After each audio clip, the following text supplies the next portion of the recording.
पिछले एपिसोड में हमने देखा था कि चैंपियन जो था वो काफी ज्यादा उदास था सेकंड एम्पायर के मरने की वजह से, इसलिए वो ठान लेता है कि कुछ भी क्यों ना हो जाए मैं अपने आप को स्ट्रॉन्ग बनाऊंगा। और जैसा कि यहाँ पर सेकंड एम्पायर ने कहा था कि मैं स्ट्रॉन्ग बन जाऊँ तो वो मुझे एक बार फिर से मिलेंगे, तो मैं ये करके दिखाने वाला हूँ। इसके बाद चैंपियन को एक लड़की के बारे में पता चलता है जिसका नाम था असुरा, और वो एक माउंटेन के अंदर ट्रैप थी। उसको उसी मिस्टीरियस बंदे ने ट्रैप करके रखा था जो चैंपियन को पहले भी कई बार दिखाई दे चुका है। और ऐसा कहा था उसने कि अगर जो भी इस लड़की को 10,000 साल पूरा होने से पहले आजाद करेगा ना, तो ये हर जगह पर तबाही लेकर आएगी, क्योंकि ये है ही इतना ज्यादा खतरनाक। तो चैंपियन जब आगे बढ़ा था तो उसको एक दूसरी लड़की नजर आई थी जिसने उसको बेवकूफ बनाया था कि वो उसको आजाद कर दे, और गलती से चैंपियन ने उसको आजाद कर दिया। तब जाकर उसको पता चला कि ये लड़की कोई और नहीं बल्कि वही असुरा थी जो कि अब 10,000 साल पूरा होने से पहले आजाद हो चुकी है। मतलब कि अब वो किसी को भी नहीं छोड़ने वाली थी, वो सबको जान से मार कर रख देगी। जिस वजह से चैंपियन भी घबरा चुका था कि ये उससे क्या हो गया। जिसके बाद यहाँ से ये एपिसोड शुरू होता है। तो इस एपिसोड की शुरुआत में हम चैंपियन को देख पाते हैं, वो जो सप्रेसिव माउंटेन के अंदर उस असुरा लड़की को ट्रैप करके रखा गया था ना, वो माउंटेन अभी चैंपियन के पास होता है। तो वो चैंपियन उसी माउंटेन की पावर का इस्तेमाल कर रहा था ताकि एक बार फिर से वो उस असुरा लड़की को ट्रैप कर सके, क्योंकि उसके ही जैसे दिखने वाले बंदे ने, जो कि असल में उस असुरा लड़की का फादर था, उसने उसको ट्रैप किया था ना। तो चैंपियन सोच रहा था कि हो सकता है कि मैं भी यहाँ पर ट्राई करूँ तो मैं इस लड़की को ट्रैप कर सकता हूँ। तो वो उसको ट्रैप करने में लगा हुआ था, लेकिन वो लड़की कहती है कि तुम मुझे कभी भी ट्रैप नहीं कर सकता, क्योंकि एक बार मैं आजाद हो चुकी हूँ ना, तो मैं दोबारा कभी ट्रैप होने ही नहीं वाली हूँ, क्योंकि तुम वैसे भी मेरे फादर जितने स्ट्रॉन्ग तो हो नहीं, तो तुम मुझे ट्रैप कर ही नहीं पाओगे, मैं तुम्हें मार डालूंगी और बिंदास यहाँ से बाहर निकल जाऊंगी। और चैंपियन अपनी पावर का इस्तेमाल करता है, जितने भी उसके पास अटैक वगैरह थे उनके जरिए वो यहाँ पर उस लड़की को ट्रैप करने की कोशिश कर रहा था। लेकिन वो लड़की अपनी फोर्सफुली ओरिजिन पावर जो होती है उसको रिकवर करने की कोशिश करी ताकि वो अपने आप को स्ट्रॉन्ग बना सके और कोई भी फॉर्मेशन का असर उसके ऊपर हो ही नहीं ना। इस वजह से चैंपियन को तकलीफ हो रही थी उस लड़की को वापस से ट्रैप करने की, लेकिन वो हिम्मत नहीं हारता। चैंपियन को पता था कि ये लड़की जो कि जिसका नाम बी हुई है, अगर इसको मैंने ज्यादा टाइम तक ट्रैप करके वापस से नहीं रखा ना, तो ये बहुत बड़ी तबाही मचा देगी, वो हर चीज को बर्बाद कर देगी। इसलिए मुझे जल्द से जल्द इसको वापस से ट्रैप करना होगा, जैसा कि ये पहले ट्रैप थी। बी हुई चैंपियन के ऊपर एक के बाद एक करते हुए कई सारे अटैक करती है, और सारे अटैक को चैंपियन को रोकना पड़ा था। लेकिन चैंपियन भी रुकने वाला नहीं था, वो भी उसके ऊपर बढ़िया से अटैक करता है, और दोनों का जो बैटल था काफी खतरनाक तरीके से चल रहा था। चैंपियन भी अपनी डिमोनिक पावर यूज करता है, और डिमोनिक सप्रेसिंग सील के अंदर वो उस बी हुई को डालने की कोशिश करता है। कई सारे ड्रैगन और कई सारी पावर ने मिलकर एक सील क्रिएट किया था, और उसके अंदर कुछ पल के लिए बी हुई जाकर फंस चुकी थी। वो बाहर निकलने की कोशिश करती है, लेकिन बाहर निकल नहीं पाती, जिस वजह से उसकी हालत खराब होने लग गई थी। लेकिन जितना उसकी हालत खराब हो रही थी, उसका दिमाग और ज्यादा गर्म हो रहा था कि नहीं, मैं तुझे छोड़ूंगी नहीं, तू सोच भी कैसे सकता है कि तू मुझे यहाँ पर ट्रैप कर लेगा। इस वजह से वो जो बी हुई थी उसके अंदर से एक अजीब सा डिमोनिक ऑरा बाहर निकल कर आने लग जाता है। वो इतना ज्यादा खतरनाक था जिसका हिसाब भी नहीं लगाया जा सकता। लेकिन थोड़ी थोड़ी देर में ना एक अजीब चीज जरूर होती कि जैसे चैंपियन को पहली बार ये लड़की मिली थी ना बी हुई करके, कि फादर मुझसे नाराज है, वो मुझे क्यों नहीं चाहते, इतना प्यार से रिक्वेस्ट करी थी चैंपियन के सामने। तो कभी कभी वो बी हुई वैसी बन जाती और कभी कभी वो एकदम डीमन जैसी बन जाती। तो इसलिए चैंपियन ये कंक्लूजन निकाल रहा था कि मेरे ख्याल में ना ऐसा हो सकता है कि ये जो बी हुई है ना, ये कोई डीमन है नहीं, ये एकदम नॉर्मल लड़की है। लेकिन हो सकता है कि जब इसने अपनी आंखों के सामने अपनी माँ को मरते हुए देखा होगा तो उसके ऊपर डिमोनिक पावर हावी होने लग गई, और डिमोनिक पावर ने पूरी तरह से उसको अपने अंदर जकड़ लिया। इस वजह से ये बी हुई सोच ही नहीं पा रही कि वो क्या कर रही है, क्या सही है, क्या गलत है। और यही वो नतीजा होगा जिसके चलते इसके फादर ने, यानी कि उस व्हाइट कपड़े वाले बंदे ने इसको ट्रैप करके रखा होगा, ताकि ज्यादा टाइम तक ये ट्रैप रहेगी ना, तो उसके अंदर से जो भी इसकी डिमोनिक पावर है वो खत्म हो जाएगी और इसके बाद ये नॉर्मल हो जाएगी। लेकिन ऐसा नहीं हुआ। चैंपियन ने जब उसको आजाद कर दिया तो डिमोनिक पावर ने एक बार फिर से उसके ऊपर कब्जा कर लिया, और यही वजह है कि डिमोनिक पावर जब हावी होती है तो वो लड़की एकदम बौखला जाती है, एकदम गुस्से में आ जाती है, और जब हल्की सी वो पावर कम होती है तो वो लड़की थोड़ी थोड़ी नॉर्मल होने लगती है। मतलब लड़की खराब नहीं है, उसके ऊपर जो डिमोनिक पावर है ना, उसने उसको ऐसा बना कर रखा है। तो अब यहाँ पर वो जो बी हुई थी ना, वो अपने आप को पूरी तरह से छोड़ देती है। मतलब कि जितना वो अच्छी हुआ करती थी वो सारी की सारी चीजों को खत्म करने वाली थी। वो कहती है डिमोनिक एनर्जी से कि आओ मुझे अपनी आगोश में पूरी तरह से ले लो, पूरी तरह से मुझ पर हावी हो जाओ, ताकि मैं तुम्हारी पावर का इस्तेमाल करते हुए चैंपियन को मार सकूं। चैंपियन का आगे अगर ऐसा रहा ना, तो कभी कभार थोड़ी देर के लिए जो कि लड़की नॉर्मल होती है डिमोनिक पावर से, ये भी नहीं हो पाएगा। वो हमेशा पूरी तरह से ट्रैप हो जाएगी इस डिमोनिक पावर के अंदर। कुछ ना कुछ तो करना पड़ेगा, वरना ये लड़की कभी भी नहीं ठीक होने वाली है। तो ये देखकर चैंपियन जो था वो अपनी तुरंत ही डिवाइन सेंस जो था ना, उसको डाल देता है उस लड़की के अंदर, ताकि ये डिवाइन सेंस हेल्प कर सके उस लड़की का डिमोनिक पावर से फाइट करने में। जैसे ही चैंपियन ने अपना डिवाइन सेंस डाला था उस लड़की के अंदर, उसकी जो सोल का पीस होता है वो उस बी हुई के स्पिरिचुअल वर्ल्ड के अंदर आकर पहुंच चुका था। और जैसे वो यहाँ पर आता उसको वहाँ पर नजर आती है बी हुई, जो कि बिल्कुल नॉर्मल थी, और यहाँ पर बैठकर वो रो रही थी। वो चैंपियन से कहती है कि बड़े भाई तुम वापस से आ गए। वो यहाँ पर सारी बात बताने लग जाती है कि जब मेरे फादर मुझे छोड़कर चले गए थे ना, तो उस टाइम मेरी माँ भी मर गई। उसके बाद मुझे ऐसा लगने लग गया कि मेरे फादर की वजह से ही मेरी माँ मरी, वो उसको कभी बचाने के लिए आए ही नहीं। जो भी मेरी माँ के दुश्मन थे उन लोगों को पता चला कि मैं उनकी बेटी हूँ, तो वो लोग मुझे भी नहीं छोड़ने वाले थे। उन्होंने मुझ पर भी हमला करने की कोशिश की, लेकिन तभी मेरे साथ कुछ अजीब हुआ, मेरे साथ कुछ ऐसा हुआ जिसके बारे में मैं बता भी नहीं सकी। मेरी आंख बंद हुई और जब आंखें खुली ना तो चारों तरफ लाशें ही लाशें पड़ी थी। न जाने मेरे साथ क्या हुआ था, लेकिन मैंने सारे के सारे लोगों को मार डाला। हो सकता है कि यही वो टाइम होगा जब मेरे अंदर डिमोनिक एनर्जी भर गई होगी और वो डिमोनिक एनर्जी ने मुझे इतना रूथलेस बना दिया जिसका कोई हिसाब भी नहीं है। यही वजह से मैं एम्पायर नहीं हूँ, लेकिन कई सारे एम्पायर रैंक के बंदों को एक बार के अंदर मार सकती है। मुझे कुछ भी नहीं चाहिए था। जब मेरे फादर ने मुझे यहाँ पर इस माउंटेन के अंदर सील किया ना, मुझे बहुत बुरा लगा। माँ को जाने के बाद मैं अपने फादर के साथ रहना चाहती थी, लेकिन उन्होंने मुझे कहा कि मेरे अंदर जो डिमोनिक एनर्जी भर गई है ना, वो ऐसे नहीं निकलेगी, वो बहुत गहरी है और हजारों साल के लिए उन्होंने मुझे ट्रैप कर दिया। मुझे मेरे से फादर चाहिए, लेकिन वो मुझे नहीं चाहते। इस वजह से मैं इतनी ज्यादा नाराज हूँ, इतनी ज्यादा उदास हूँ। आखिर इस सब में मेरी गलती क्या थी? क्या मैंने खुद तो नहीं कहा था डिमोनिक एनर्जी को पहली बार कि वो आया मुझे पोजेस कर लिया, मैं इतने लोगों को मार डालूं? मैं तो अपने फादर से भी अलग नहीं होना चाहती थी, लेकिन मेरे साथ ऐसा क्यों हुआ?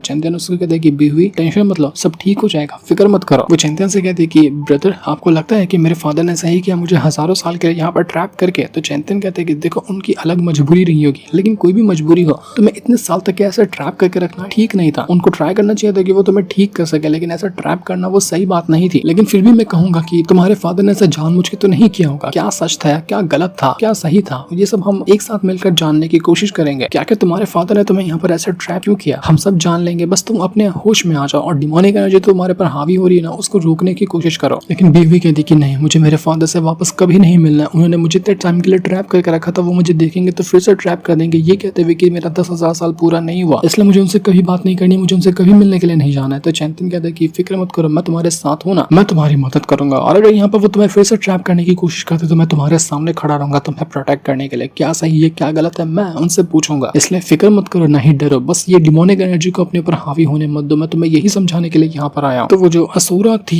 जो डिमोनिक पावर से बनी हुई, वो कहने लग जाती है उससे बी हुई से कि आखिर तुम इस इंसान की बातों में क्यों आ रही हो? तुम्हें पता है ना ये तुम्हारा फादर ही है, लेकिन ये झूठ बोल रहा है कि ये वो इंसान नहीं है, अपने आप को दूसरा दिखाने की कोशिश कर रहा है। तुम शक्ल देखो इसकी, तुम्हारे फादर से 100% मिलती है। ये वही है तुम्हारे पास आया वो तुम्हें बहकाने के लिए, तुम इसकी बात में कभी मत आना। इसने कहा था पहले कि ये हमारे साथ रहेगा, कभी हमें छोड़कर नहीं जाएगा, लेकिन क्या हुआ, ये हमें छोड़कर चला गया और तुम्हें हजारों साल के लिए ट्रैप कर दिया। इसकी बातों में कभी मत आना, ये तुम्हारा एक सिर्फ दुश्मन है, दुश्मन के अलावा कुछ नहीं है, इसलिए इसकी बात मानो, मेरी जो बात है ना वो मानो और मार डालो उसको। लेकिन वो जो बी हुई थी जल्दी से उस डिमोनिक पावर के पास आती है और उसको गले लगाते हुए कहती कि तुम्हारा बहुत बहुत शुक्रिया जो तुमने इतने टाइम तक के मुझे जिंदा रखा, इस बदले की भावना के साथ कि हाँ मैं कुछ कर सकती हूँ, वरना अगर तुम मेरे साथ नहीं होती ना तो उस सेल के अंदर रहने के बाद जहाँ पर मैं मौजूद थी कब का मैं अपने आप को मार ली होती, क्योंकि मेरे अंदर से कोई भावना ही नहीं रहती कि मैं जिसके लिए अपने आप को जिंदा रखूं, लेकिन तुम्हारी वजह से मैं जिंदा थी, इसलिए मैं तुम्हारा शुक्रिया करती हूँ। तो ये सुनकर वो जो डिमोनिक पावर थी ना वो भी बिल्कुल हैरान रह जाती है। वो कहने लग जाती है कि आखिर तुम ये क्या कह रही हो, क्या तुम्हें सच में इतना ज्यादा भरोसा हो गया इस अजनबी इंसान के ऊपर? मुझे ये नहीं लगता कि ये सही इंसान है, लेकिन अगर फिर भी तुम इतना भरोसा करती हो तो मैं तुम्हारा भरोसा नहीं तोड़ूंगी, ना मैं तुम्हें निराश करूंगी। वो जो डिमोनिक पावर थी वो भी यहाँ पर बी हुई का ऐसा प्यार देखकर इमोशनल हो चुकी थी, लेकिन फिर भी वो उससे कहती कि देखो इसके ऊपर पूरी तरह से भरोसा मत करना, क्योंकि ये मुझे भी अभी भरोसे के लायक नहीं लगता है, क्योंकि इसके अंदर दिल है ही नहीं। जिस तरह से इसने तुम्हें ट्रैप किया था हजारों सालों के लिए, आखिर ये फिर से तुम्हें दोबारा से ट्रैप कर सकता है? जब भी तुम्हें ऐसा लगे कि तुम्हारे साथ कुछ गलत करने वाला है, तुम्हारे साथ कुछ भी गलत हो रहा है ना, बस मुझे तुम्हारे पर हावी होने देना, उसके बाद देखना कि मैं कैसा तहलका मचाती हूँ। जो भी होगा ना आसपास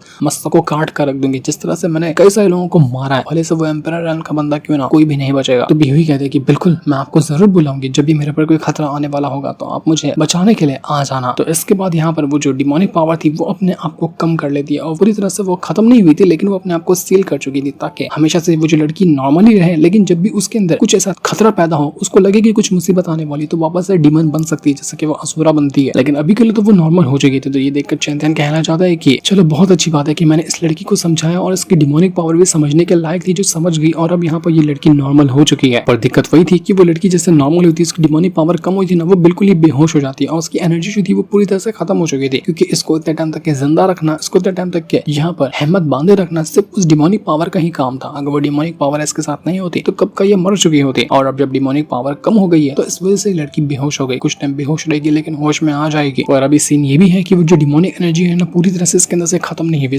वो सिर्फ अपने आप को दबा चुकी है, और जब मुसीबत लगेगी इस लड़की के ऊपर तो डिमोनिक पावर कभी भी बाहर आकर हावी हो सकती है इसके ऊपर, इसलिए मुझे कुछ ना कुछ तो करना पड़ेगा। तो इसके बाद वहाँ पर किंगलिंग आती है और यहाँ पर आने के बाद वो चिंता से कहना चाहती है कि मुझे माफ कर देना कि मैंने आपको पहले ऑफेंड किया, मुझे लगा कि आप गलत है, लेकिन अब मुझे मेरी गलती का एहसास हो चुका है, इसलिए मुझे माफ कर दीजिए। हम सब यहाँ पर आपका शुक्रिया करते हैं कि आपने हम सबकी जान बचाई, वरना वो डिमोनिक जो लड़की थी वो हमें मार चुकी चुकी होती और हम सबको खत्म कर चुकी होती, लेकिन अगर आपने यहाँ पर हमें बचाया है, आप नहीं होते तो यहाँ पर बहुत बड़ी मुसीबत हो गई होती। इसलिए हम सब आपसे माफी मांगते हैं और उम्मीद है कि आप यहाँ पर ये मैटर को अब खत्म कर देंगे। तो चैंतन कहते हैं कि तुम लोगों को फिक्र करने की जरूरत नहीं है। वैसे भी ये मैटर जो था ये ज्यादातर मुझसे ही जुड़ा हुआ था। वो लड़की जो यहाँ पर इतना ज्यादा गुस्से में थी, कहीं ना कहीं इसके पीछे मैं ही उसका कारण था। इस वजह से जो हुआ यहाँ पर वो मेरी गलती है। तुम लोगों को इतना माफी मांगने की जरूरत नहीं है। मैंने तुम सभी को माफ किया और मैं आप लोगों से भी माफी मांगना चाहता हूँ कि मेरी वजह से आप लोगों के कितने सारे लोगों की जान भी चली गई। जिस पर वो एल्डर वगैरह कहने लग जाते हैं कि देखो, जो हमारे ऊपर इस लड़की का इतना बड़ा खतरा मंडला रहा था ना कि वो कभी भी हम सबको मार सकती है, ये खतरा मंडलाना जो रहा था वो तुमने खत्म किया। और उसको खत्म करने के लिए अगर 2-4 लोगों की जान चली भी जाती तो हमें उससे फर्क नहीं पड़ता, लेकिन कम से कम मुसीबत तो इतनी बड़ी वाली खत्म हुई। इसलिए हम बिल्कुल खुश हैं और हमें कोई टेंशन लेने की जरूरत नहीं है। तो इसलिए हमने क्या सोचा कि जब आपने इतनी बड़ी मुसीबत हमारे ऊपर से खत्म की ना, तो आपके लिए हमने एक बहुत ही बढ़िया सी पार्टी रखी है और हम चाहते हैं कि आप उस पार्टी के अंदर जरूर आए। हम उस पार्टी को बहुत अच्छे से एंजॉय करेंगे और ये खुशी का मौका है कि हमारे ऊपर से इतनी बड़ी मुसीबत खत्म हुई है, तो हम आपके लिए ये छोटा सा काम करना चाहते हैं। तो प्लीज इस ऑफर को एक्सेप्ट करना और हमें मना मत करना।